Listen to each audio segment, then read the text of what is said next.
ایک دن تن سے نکل جائے گی، لمحہ لمحہ عمر یہ گزر جائے گی، روح ایک دن تن سے نکل جائے گی، کیا کرے گا وہ مومن تیرا بنے گا کیا جس دن حساب کی گھڑی آئے گی۔ عمر بھر تو روتا رہا محل کے لیے، عمر بھر تو روتا رہا محل کے لیے، بتا کچھ کیا ہے قبر کے لیے، بتا کچھ کیا ہے قبر کے لیے۔ اور کیا کبھی تو نے ہے دیکھا کہ کیا تو نے بھیجا، کیا کبھی تو نے ہے دیکھا کہ کیا تو نے بھیجا، ہاں فرحان ابدی زندگی کے لیے۔ عزیزان ملت اسلامیہ، اللہ تبارک و تعالیٰ کا فضل و احسان ہے کہ ہمیں اور آپ کو مہلت بخشی کہ ہم اور آپ اللہ تبارک و تعالیٰ کا شکر ادا کرنے کے لیے، اللہ تبارک و تعالیٰ کا ذکر کرنے کے لیے، اللہ تبارک و تعالیٰ کی یاد کے لیے ہم اور آپ جمع ہوئے۔ میرے محترم، اللہ تبارک و تعالیٰ نے قرآن پاک میں ارشاد فرمایا بل تؤثرون الحیات الدنیا، کہ تم دنیا کی زندگی کو ترجیح دیتے ہو، یعنی جو بھی کرتے ہو سارا کچھ دنیا ہی کے لیے کرتے ہو، تمہارا جینا ہوتا ہے دنیا کے لیے، جو بھی عمل کرتے ہو اس میں تم دنیا ہی کو ترجیح دیتے ہو۔ آپ خود سے دیکھیں کہ آج انسان صبح سو کر کے اٹھنے سے لے کر کے شام کو سونے تک جو بھی کر رہا ہے دنیا کی زندگی کے لیے، کبھی سوچتا ہے کہ اچھا مکان بن جائے، کبھی سوچتا ہے کہ اچھی گاڑی ہو جائے، کبھی سوچتا ہے کہ اچھا ہمارا رہن سہن ہو جائے، سارا کچھ دنیا ہی کے لیے۔ تو اللہ تبارک و تعالیٰ نے فرمایا کہ بل تؤثرون الحیات الدنیا، تم دنیا کی زندگی کو ترجیح دیتے ہو، والآخرۃ خیر وابقیٰ، حالانکہ تمہارے لیے بہتر آخرت کی زندگی ہے اور باقی رہنے والی ہے، جسے ایک بار میسر ہو گئی وہ ہمیشہ اس کے پاس رہے گی۔ میرے محترم، آپ سوچ کے دیکھیں کہ دنیا کی زندگی آج کتنے سال ہے؟ بہت زیادہ اگر ہے تو آج کے حساب سے 60 سے 70 کے بیچ میں، 60 سے 70 کے بیچ میں انسان اس دنیا کو چھوڑ کر چلا جاتا ہے۔ ان 60 سالوں کے لیے، 70 سالوں کے لیے، بہت مزید اگر جی گیا تو 100 سالوں کے لیے انسان اپنی آخرت کو برباد کر لیتا ہے۔ تو اللہ تبارک و تعالیٰ نے فرمایا تمہارے لیے بہترین زندگی آخرت والی زندگی ہے جو باقی بھی رہے گی۔ تمہارے لیے بہترین کون زندگی ہے؟ آخرت کی زندگی۔ تو اللہ تبارک و تعالیٰ نے فرمایا کہ تم جو دنیا کی زندگی کو ترجیح دیتے ہو، حالانکہ تمہارے لیے بہترین زندگی کون سی ہے؟ آخرت کی زندگی ہے۔ آج تمہیں گھر ملا ہے، مرنے کے بعد وہ تم سے چھین لیا جائے گا۔ آج تمہارے پاس زمین جائیداد، گاڑی، بنگلہ جو کچھ بھی ہے وہ آنکھ بند ہوتے ہی تم سے دور ہو جائے گا۔ آج جو بھی تم دنیا میں ہو، نام ہے، رعب ہے، دبدبہ ہے، عزت ہے، شہرت ہے، وقار ہے، جو کچھ بھی ہے، جیسے ہی آنکھ تمہاری بند ہوگی وہ سارا کچھ تم سے دور ہو جائے گا۔ اس چیز کے لیے تم مر رہے ہو، اس چیز کے لیے تم جی رہے ہو، اپنی پوری زندگی تم اس چکر میں بتا رہے ہو کہ تمہارے گھر والے اچھے ہو جائیں، گھر اچھا ہو جائے، حالانکہ تم تو اس کام کے لیے بنے ہی نہیں، تم اس کام کے لیے بنے ہی نہیں، جس چکر میں تم الجھ کے رہ گئے ہو اس کام کے لیے نہیں بنے، تم کاہے کے لیے بنے؟ اللہ تبارک و تعالیٰ نے ارشاد فرمایا وما خلقت الجن والانس الا لیعبدون، کہ ہم نے جنات اور انسان اس لیے پیدا کیے کہ وہ میری عبادت کریں، میری تابعداری کریں، میری فرما برداری کریں، میرے حکم کو بجا لائیں اور اٹھتے بیٹھتے سوتے جاگتے ہر وقت میرا ذکر کریں۔ جب اللہ تبارک و تعالیٰ نے اپنی عبادت کے لیے ہمیں پیدا کیا تو ہمارے لیے دنیا بہتر کیسے ہو سکتی ہے؟ اور اگر ہم اس دنیا کی زندگی سے تھوڑا ہٹ کر کے دیکھیں کہ اللہ تبارک و تعالیٰ کی عبادت والی زندگی کو ہم دیکھیں تو اس میں بڑا سکون ملے گا، بڑا سکون ملے گا۔ اور اس دنیا کی زندگی کے بعد اگر ہم ذکر اور فکر والی عبادت والی زندگی گزار کر کے 60 سال 100 سال جو بھی کچھ جینا ہے جی کر کے جب ہم انتقال کرتے ہیں، اور انتقال کے بعد وہ جو ہماری ابدی زندگی شروع ہوتی ہے وہ پھر ہماری واقعی اللہ تبارک و تعالیٰ کی طرف سے وہاں پھر جو اجر ملے گا، وہ جو نعمتیں ملیں گی وہ کبھی ختم ہونے والی نہیں ہیں، وہ ہمیشہ آپ کے ساتھ رہیں گے۔ اور اگر آج ہمیں چند نعمتوں کے لیے، چند دنیاوی آرام کے لیے ہم نے اللہ تبارک و تعالیٰ کے ذکر سے غفلت کی تو میرے محترم، آج دنیا میں ہر انسان پریشان حال کیوں ہے؟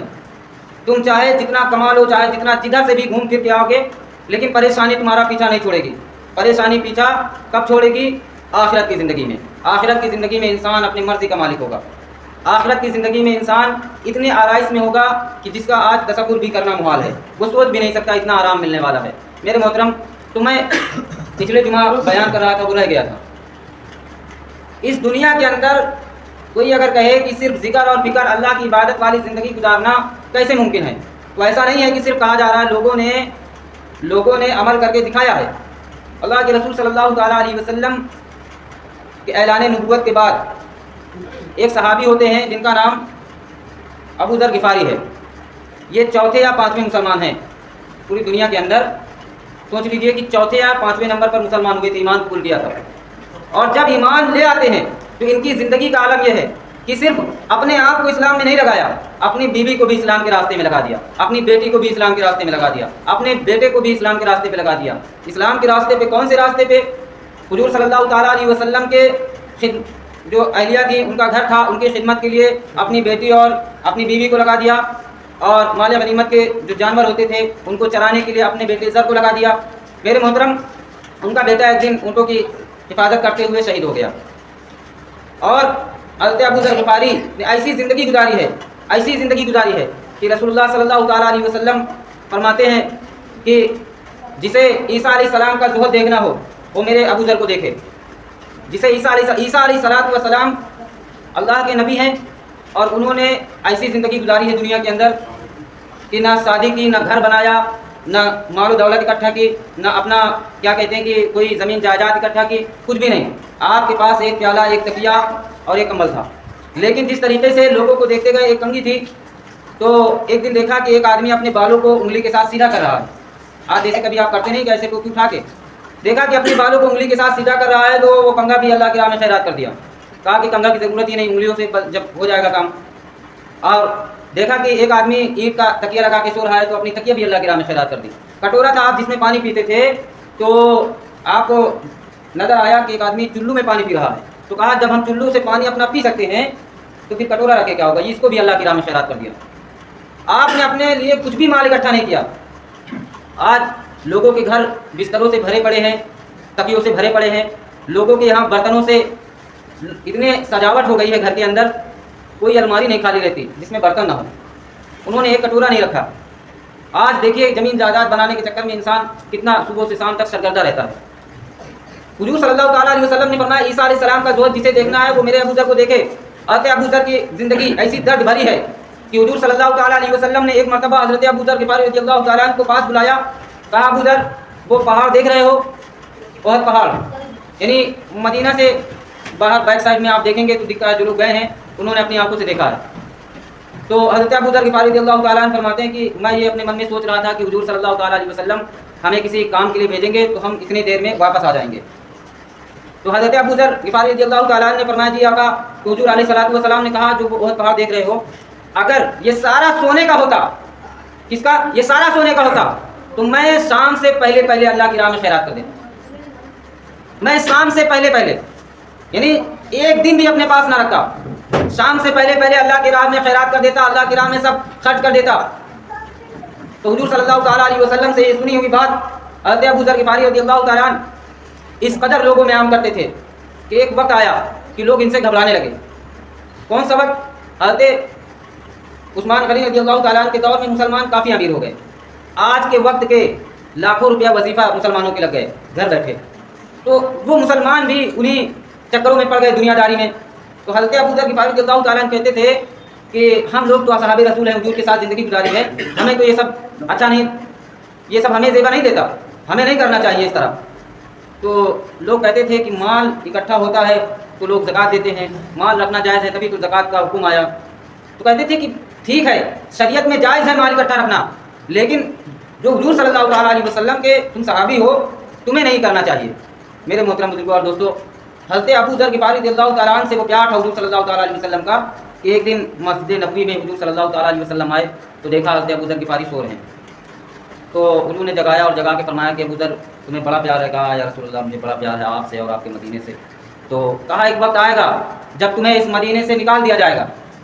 تو کہا یا رسول اللہ میں تلوار نکالوں گا, کسی کی کیا مجال, مجھے مدینے سے نکال دے. تو کہا نہیں, جہاں تمہیں بھیجا جائے چپ کر کے چلے جانا.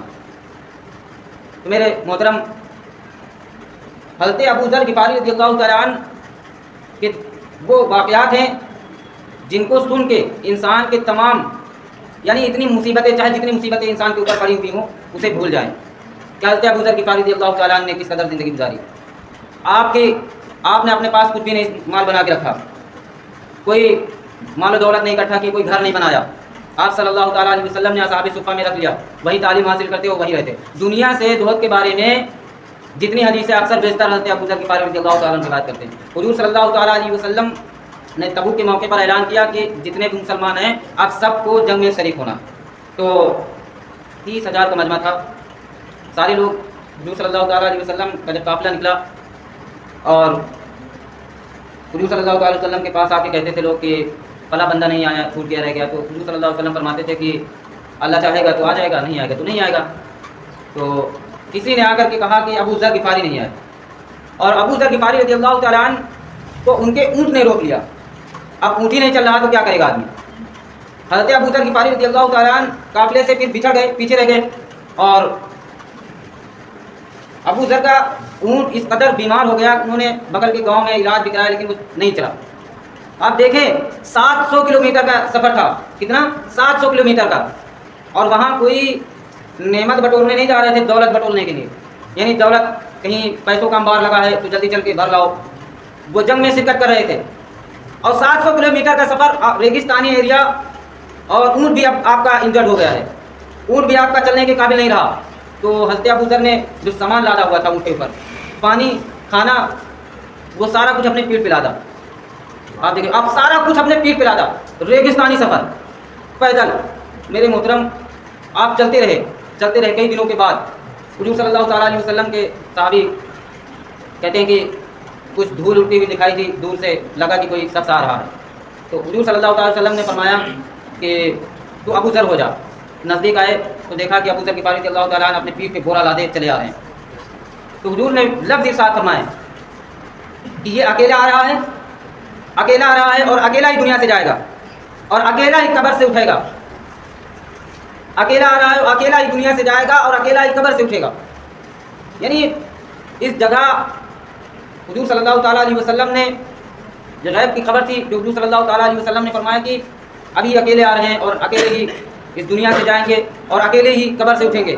یعنی ایسی جگہ ہوگا انتقال جہاں مسلمانوں کی بستی بھی نہیں ہوگی. میرے محترم، اب ادھر اس حدیث کو تھوڑا ادھر رک کے آپ دیکھیں کہ حضور صلی اللہ تعالیٰ علیہ وسلم کے فرمان کے مطابق جب حضرت ابو ذر غفاری رضی اللہ تعالیٰ عنہ نے اپنی سختی زیادہ کی، یعنی سختی، قرآن کے 10ویں پارے میں سورہ توبہ میں اللہ تبارک و تعالیٰ نے ارشاد فرمایا جو لوگ دنیا میں مال اکٹھا جوڑ کے رکھتے ہیں نا، دنیا میں جو مال اکٹھا جوڑ کے رکھتے ہیں، یہ قیامت والے دن ان کے ماتھوں پر، ان کے پشت پر داغا جائے گا. یعنی وہ عذاب اکٹھا کر کے رکھ رہے ہیں، مال نہیں ہے، وہ عذاب اکٹھا کر کے رکھ رہے ہیں اپنے لیے. تو وہی آیت کو پڑھ کے سنایا کرتے تھے. تو حضرت عثمان غنی رضی اللہ تعالیٰ عنہ نے ان سے پھر فرمایا کہ اب تم خود ہی مدینہ چھوڑ کے چلے جاؤ. وہ جو حضور نے فرمایا تھا کہ تمہیں ایک دن مدینے سے جانا پڑے گا، وہ وقت آ گیا، اور کہا کہ اب آپ خود ہی مدینہ چھوڑ کے چلے جائیں. تو حضرت ابو ذر غفاری رضی اللہ تعالیٰ عنہ نے پھر ربضہ جانے کی اجازت مانگی کہ مدینے سے باہر ایک جو ہے بستی کے بعد تھوڑا سا جنگل ایریا تھا، تو وہاں جانے کی اجازت مانگی. تو آپ جب جانے لگے وہاں تو آپ کو کوئی چھوڑنے بھی نہیں گیا. حضرت علی رضی اللہ تعالیٰ عنہ گئے، لیکن وہ بھی گئے مدینے کی باؤنڈری تک، باہر نہیں گئے. تو جب وہ ربضہ چلے آئے، اور میرے محترم وہیں اپنے بیوی بچوں کے ساتھ رہتے تھے. آپ کی بیوی تھی اور ایک بیٹی. تو حضور صلی اللہ تعالیٰ علیہ وسلم کے فرمان کے عین مطابق آپ دیکھیں اس بات کو کہ حضور صلی اللہ تعالیٰ علیہ وسلم کے پیارے صحابی حضرت ابو ذر غفاری رضی اللہ تعالیٰ عنہ کے جب انتقال کا وقت قریب آیا تو بیوی بچے رونے لگے کہ ہم دو عورتیں ہیں، ہم کیا کر لیں گے، بیٹی ہے اور میں ہوں، اب کیا ہوگا.